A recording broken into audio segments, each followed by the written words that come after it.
to VoTY Broadcast episode 15.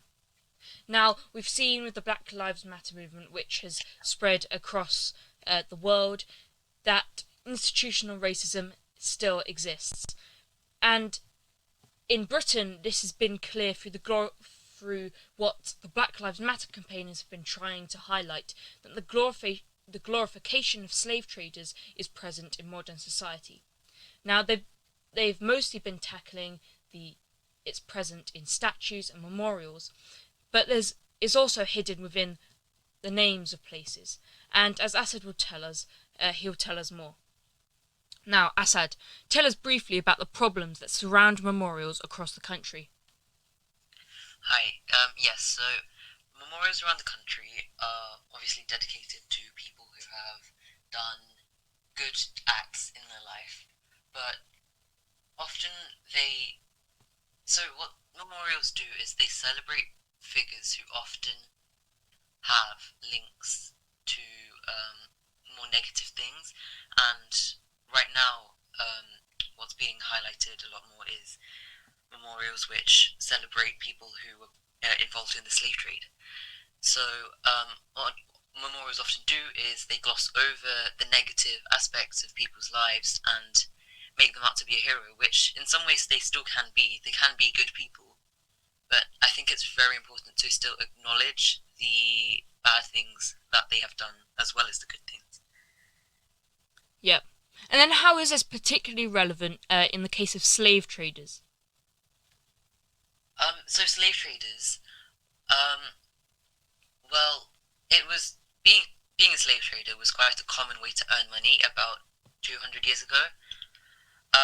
So many of the people who we look at from that sort of time period, who are celebrated as heroes today, were probably had major links to slavery, or even if they weren't major, they still probably had some sort of connection, which has been glossed over. Yep. And then why is this only becoming clear now? Why has it only been brought into the light now? I think, particularly because of the tragic death of George Floyd and the Black Lives Matter movement, where people are, both of those have caused people to look around us and start looking for where institutional racism might be affecting or even not affecting necessarily, but just be present there in day-to-day life. And then, so, following on from that point you made there, is this a clear sign of institutional racism? I wouldn't necessarily say it's a clear sign. I think it's more so just people ignoring or glossing over the negative side of figures to fit like a particular agenda almost, just like to make them out to be an amazing person, a hero of some sort. And again, it is possible for these people to be good people. They might have been amazing. They might have donated lots to charity. And I'm not saying that we shouldn't acknowledge that. But I'm saying, in addition to that, we should also acknowledge the bad things that they might have done. Yeah.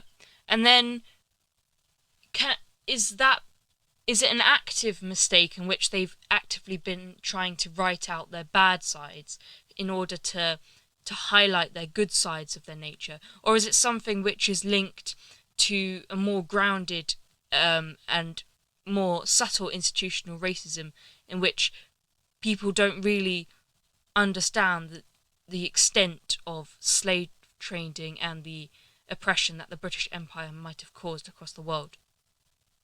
I think it can be both, really.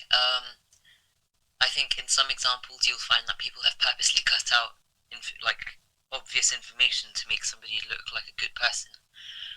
Whereas in other cases, it is possible that they simply, because they've been portrayed as such a hero, that it's just a common belief now that whoever, like person X, is a hero, and yeah, it can just be an honest mistake sometimes, or it can be suggestive of a subtle, like you said, a subtler sort of institutional racism where we've all sort of not really like done our research, I guess, and just not really held people accountable for their mistakes and um, you know, just believed what we've read in our history textbooks.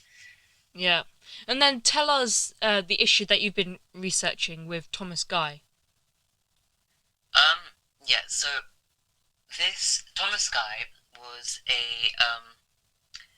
well, he was a man who made most of his money, like a very, very large amount of his money, through having shares in the South Sea Company, which was a company that sold slaves to the Spanish colonies. Um, and what's it called? Sorry, King's College University. Uh, did I just say King's College University? I meant King's College London. Um, have a campus site named after him, and they had a statue. Um, sorry, did you ask about the petition or just specifically Thomas Guy himself? Just Thomas Guy himself and the issues surrounding him. Okay, yes. So, well, obviously holding such large shares in a company, um, as like, I mean, it's highly likely that he knew what they were doing and he carried on, um, you know, using that as a means of making money. And so, I mean, he was a generous person. It's a known fact that he was the individual who made the largest donation to charity during the 19th century, I believe it was. It might have been the 18th century. Sorry about that. Yes, it was the 18th century. Um, so, yes, he was a generous, charitable man, but often history kind of glosses over the more negative side of his life where he was involved in aspects of the slave trade. Yeah. And then tell us about the petition and what it aims to do, both for Guy's campus and in a wider context.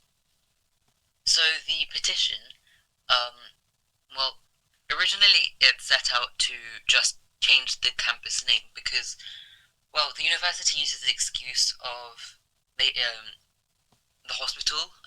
Obviously, the hospital won't be wanting to change the name because it was Thomas Guy who kind of he kind of started